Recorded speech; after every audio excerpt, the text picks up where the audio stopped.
Needing to go to emergency is distressing, and it can be difficult to understand all the information provided. This can be due to the nature of a busy ward environment and the stress level of the patient.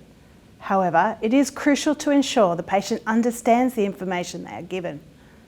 As a health professional, you become immune to the busy context of your environment, but it is important to be aware of this with patient communication. Hi Amela, I'm Beau, I'm one of the registered nurses here in the emergency department. Just wanted to ask you some questions about your experience coming into the emergency department with your father and his dementia. Could you tell me a bit about that? Yeah, it's actually been really stressful, to be honest. It's very busy, there's a lot of information given to you, but plus we've got Dad who's sometimes finds it very stressful, is also very confused. So sometimes we also have to help him and calm him down a bit. Okay, and do you find it a bit confusing yourself with the whole process?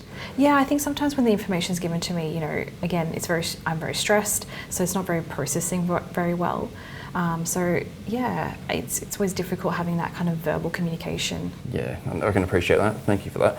Now, is there anything that you found quite good about the experience coming into emergency? Is there anything that you could give me that you found beneficial? I don't know. I wouldn't say in terms of communication beneficial. I think it could always be improved. I feel like it's maybe something written down or given as a pamphlet. Because yeah, as I said, it's very stressful when you're given all this information, you have to kind of take it in. Yeah, I completely appreciate that, yeah. You need time to digest it. So, all right, well any strategies in particular other than the pamphlets? Would you like someone to sit down and go through it with you once you've had a chance to read it maybe? Yeah, absolutely. I think taking the time to let me digest it and then maybe coming back and seeing if I understand the information. I think also having an understanding of language barriers. I've had the experience of where obviously my father doesn't speak English as a first language, and a doctor's spoken to him very loudly. Instead of actually making sense of what they're saying.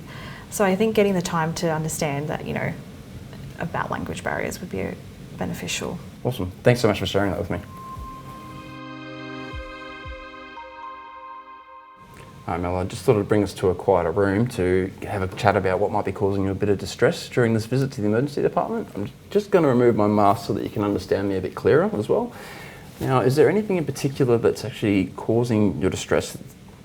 Yeah, I would say probably recalling medications, its dosages and what they're used for, particularly the urgency to relate that information in emergency departments. Yeah, I can appreciate that, the need to know everything now, that's for sure.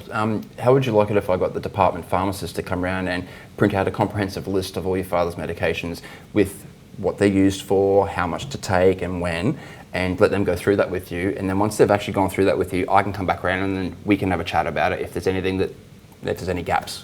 Yeah, absolutely. That would be amazing. Awesome. Well, I'll get onto that for you today. Thank you.